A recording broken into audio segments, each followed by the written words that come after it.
नमस्कार श्रोता बंधु। तो मैं एक प्रश्न करता हूँ, क्या प्यार का कोई मूल्य नहीं होता है क्या? ऐसे मेरे जैसे हज़ारों लाखों लड़के-लड़कियाँ बहुत कष्ट से झेलते हैं प्यार। किसी न किसी को प्यार करता है एक तरफ़ा, मतलब लड़की लड़का को प्यार करता है, लड़का लड़की को प्यार नहीं करता है। फिर कभी-कभी लड़का लड़की को प्यार करता है, लड़की लड़का को प्यार नहीं करता है। ऐसे एक तरफ़ा प्यार दुनिया में बहुत देखा जाता है, बहुत। और आप तो जानते हैं कितने लोग ऐसे अपने जान गँवा देते हैं। तो प्यार का कोई मूल्य नहीं होता है।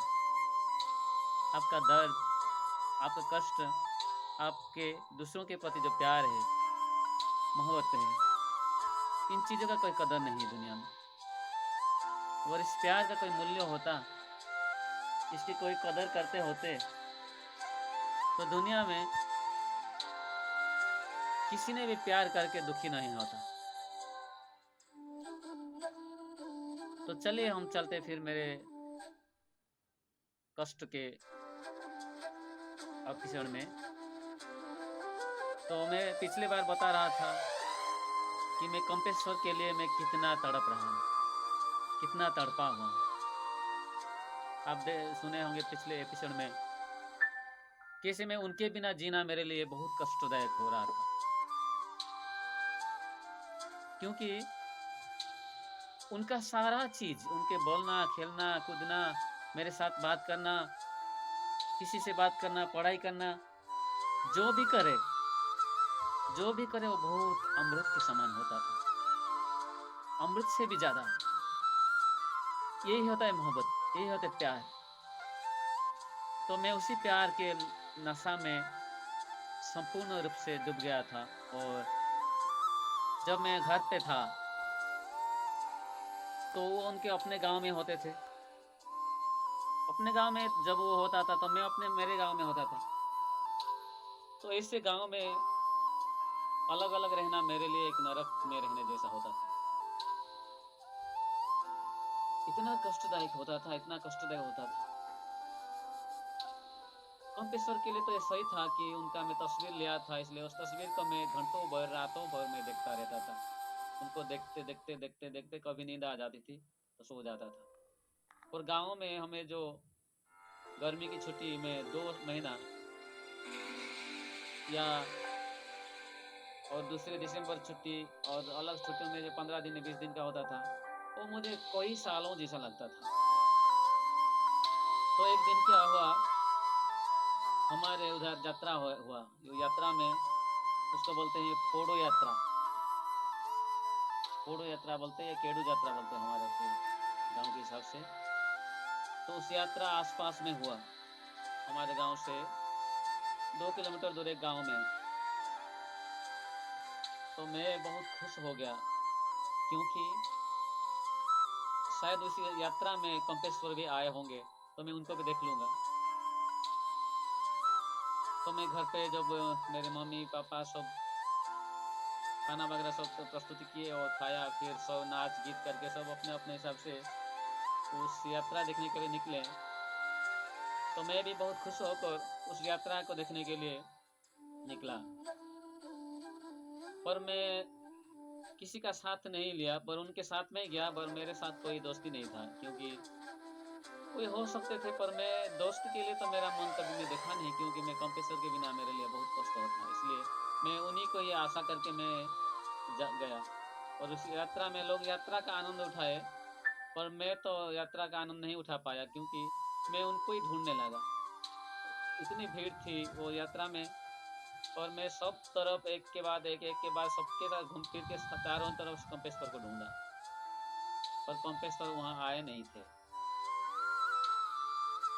फिर शाम को मैं निराशा होकर, दुखी होकर फिर घर पे लौटा, और फिर उनका तस्वीर देखकर घंटों भर रोया।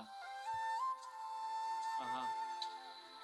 काश कंप्रेसर मेरे पास होते, मेरे बगल में बैठे होते, मुझे मीठा-मीठा बातें करते होते, तो मैं कितना खुश हो जाता। पर वो हुआ नहीं, वो तो कल्पना थी। ऐसी दुनिया में कल्पना करते-करते जीना कितना कठिन है।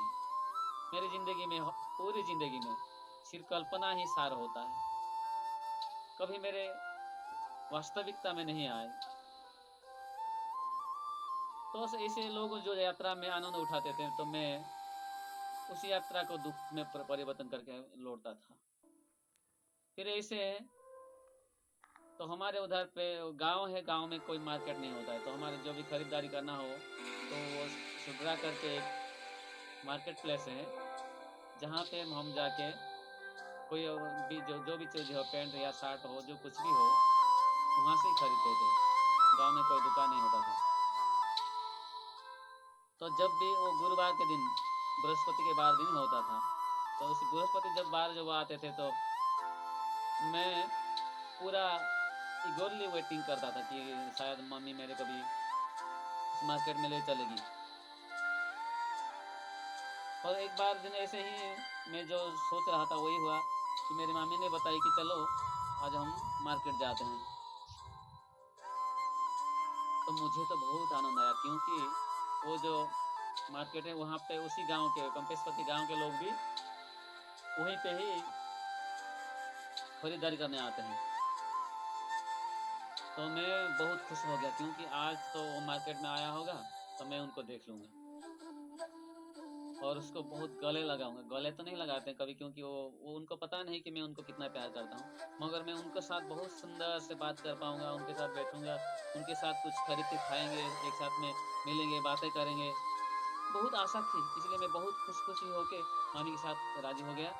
फिर वो मार्केट जो है वो 5 किलोमीटर दूर है, वो 5 किलोमीटर में 3 पहाड़ चढ़ के जाना पड़ता है, और उसमें गाड़ी से नहीं होता है, उसके उसी रास्ते में, मिट्टी के कच्चे रास्ते में। और उसी ज़माने में हमारे उधर कोई गाड़ी नहीं होती, तो इसीलिए मैं उसी जंगल में होते हुए माँ के साथ फिर मार्केट गए। हम थोड़ा सुबह ही गए। फिर मैं सब चारों तरफ एक के बाद सबके ऐसे चारों उसी दुकान में, बाज़ार में, मार्केट में सबको देख रहा हूँ। हाँ, आज कंपेश्वर आया होगा तो मैं उनसे बात कर लूँगा, जी भर के बात करूँगा, इतना दिन का कष्ट, इतना दिन का प्यास बुझाऊँगा। मैं उसी आशा से बहुत खुशी से उधर कंपेश्वर को चारों तरफ ढूँढने लगा। बहुत ढूँढा, कहीं मिला नहीं। फिर मैं बहुत निराश हो गया। हे भगवान, मेरे लिए ये क्या लिखा हुआ है? कंपेश्वर को मैं कहीं देख नहीं पा रहा हूँ। जब मामा के गाँव गया, वहाँ पे भी वो मिलने के लिए मेरा मौका नहीं मिली। यात्रा हुआ, यात्रा में भी उनको दिखाई नहीं दिया। और आज मैं मार्केट में आया हूँ खरीदारी करने के लिए, यहाँ पे भी नहीं आया है वो। तो मुझे बहुत दुख लगा, बहुत कष्ट लगा, बहुत पीड़ा हुई। और ऐसे हम लोग को ही बिताए, और थोड़ा शाम होने वाला है तब मैं देखा उनके गांव से दो लोग हैं। वो देखे मुझे बहुत खुशी हो गया, अरे ये तो उनके गांव के वाला लोग हैं, चलो उनको देखता हूँ, वहाँ तो कंपेश्वर भी आए होंगे। पर कंपेश्वर वहाँ नहीं आए थे, सिर्फ उनके गांव के लोग ही आए थे। और मुझे कंपेश्वर इतना प्यारा लगा था, इतना प्यारा था, इसलिए उनके गांव के लोग भी देख के मुझे अमृत समाने लगा, बहुत अच्छा लगा। जो भी हो, उनके गांव के लोग तो मेरे को दिखाई दिए, ये मेरे नसीब की बात है। तो दोस्तों, आप बताना कि प्यार करने से क्या सब कुछ क्यों अच्छा लगता है? मुझे कमेंट करोगे और बताइए, और शेयर कीजिए। किसी ने अगर मेरा जो वीडियो देख रहा है, आपके जीवन में भी ऐसे कभी दुख आया, कष्ट आया, तो मुझे प्लीज़ शेयर करें, और मुझे भी अच्छा लगेगा कि मैं अकेला ही दुखी नहीं हूँ, दुनिया में मेरे जैसे हो और भी है, दुखी हैं। तो मैं कह रहा था कि उनको देख के मुझे बहुत अच्छा लगा, इतना प्यारा लगा, क्योंकि मेरे जीवन में मैं देखा हूँ, जिसको भी मैं प्यार किया हूँ, जिसके साथ मेरा मन लगा हूँ, उनके सारे चीज़ अच्छा लगता है, उनका गाँव अच्छा लगता है, उनके गाँव के लोग अच्छे लगते हैं, उनके तरफ के जो एरिया ही अच्छा लगता है, मतलब हर चीज़ें उनके जो भी है, उनके उनसे रिलेटेड है, वो सब अच्छा अमृत समान लगता है मेरे को। तो उन लोगों को देख के भी मुझे अच्छा लगा कि हाँ, कंपेश्वर के गाँव के लोग हैं। बट बहुत कष्ट भी आया कि हाँ, कंपेश्वर को अगर एक बार देख लिया होता। तो मेरी ज़िंदगी में मेरे प्यार एक ऐसे दुर्भाग्य की है कि मैं कभी उनको पूछा भी नहीं, बात किया भी नहीं कि कंपेश्वर कैसे हैं, वो आए हैं कि नहीं आए हैं। इतना पूछने में क्या कष्ट है। और एक व्यक्ति को जो जी जान लगा के मन देने से, जो प्यार करने से इतना संकोच होता है, इतना मतलब साहस नहीं होता है कि मैं ये पूछा नहीं, मन ही मन उनको ढूँढ लिया, मन ही मन ही कष्ट हुआ और मन ही मन ही मैं दुखी होकर फिर घर पे लौटा। मार्केट में मेरा खरीदारी कोई आनंद नहीं हुई, क्योंकि खरीदारी से उनका प्यार मेरे लिए बहुत अमृत समान था। ऐसे में कितने बार कंप्रेसर को मार्केट में ढूँढा हूँ, ऐसे यात्राओं में ढूँढा हूँ, रास्ते में ढूँढा हूँ, हर जगह पे उनको ही मैं ढूँढता रहा। ऐसे मेरा 4थी क्लास, 5वीं क्लास बीत गया। एक-एक क्लास कितने घंटा होता है आप जानते हैं। तो एक-एक दिन मेरे लिए युग समान होता था, तो ये 2 साल मेरे को कैसे बीता होगा, आप बताइए। और जो भी ऐसे मेरे जैसे प्यार करते हैं, कृपया मुझे कमेंट करें दोस्तों।